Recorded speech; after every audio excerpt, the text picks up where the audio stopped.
அருமை தமிழ் சொந்தங்களே, உங்கள் அனைவருக்கும் எனது முதற்கண் வணக்கம். நான் முதலாக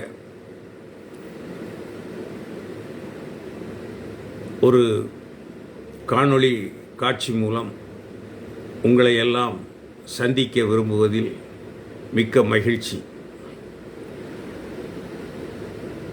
இன்றைய தினம் சமூக ஊடகங்களில் ஓயாது நாள் தவறாது வந்து கொண்டிருக்கும் கண்டனங்கள் என்னவெனில், ஒரு இழிபிறவி முக்தார் அகமது என்பவன் நமது மாசற்ற பெருந்தலைவனை இழித்தும் பழித்தும் பேட்டி எடுத்து அதனை சமூக ஊடகங்களிலும் பதிவிட்டு அவருக்கு கெட்ட பெயரை உருவாக்குவதற்கு முனைந்துள்ள இந்த முக்தார் அகமது என்பவனை இன்னும் ஏன் கைது செய்யாமல் பாதுகாப்பு கொடுத்து விட்டு வைத்திருக்கிறது ஏன் இந்த தமிழக அரசு என ஒரு மாபெரும் கேள்வி அனைவருக்கும் எழுந்து கொண்டிருக்கிறது என்பதை என் போன்றோர் அறிவர். அப்படிப்பட்ட ஒரு பெருமைமிக்க ஒரு மாபெரும் தலைவனை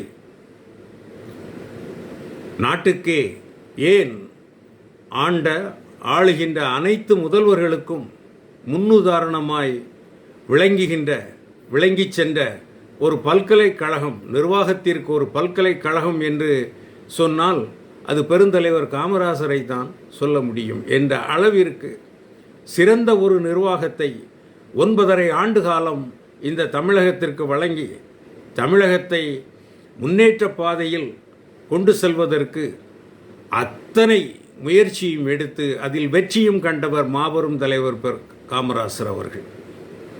அப்படிப்பட்ட ஒரு மாபெரும் தலைவனை இழித்து பேசிய இந்த முக்தார் அகமதை இன்னும் ஏன் கைது செய்யாமல் இந்த தமிழக அரசு வேடிக்கை பார்த்து கொண்டிருக்கிறது என்பதுதான் நம்மை போன்றவர்களுக்கு எழும் மாபெரும் கேள்வி. சமீப காலமாக ஏற்கனவே திருச்சி சிவாவில் தொடங்கி இன்று அது முக்தார் அகமது வடிவில் இன்று வெளிப்பட்டு கொண்டிருக்கிறது. இப்படிப்பட்ட ஒரு இழிபிறவியை, முக்தார் அகமது எனும் இழிபிறவியை இன்னும் ஏன் இந்த திராவிட முன்னேற்ற கழக அரசு கைது செய்யாமல் விட்டு வைத்திருக்கிறது என்ற ஒரு மாபெரும் கேள்வி நம்மிடையே எழுகின்றது.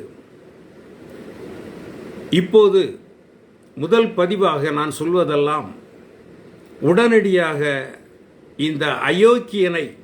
இந்த அயோக்கிய செயலை செய்த அயோக்கியனை கைது செய்து சிறையில் அடைக்க வேண்டும் என கேட்டு உங்களிடமிருந்து விடைபெறுகிறேன். நன்றி, வணக்கம். மீண்டும் சந்திக்கிறேன்.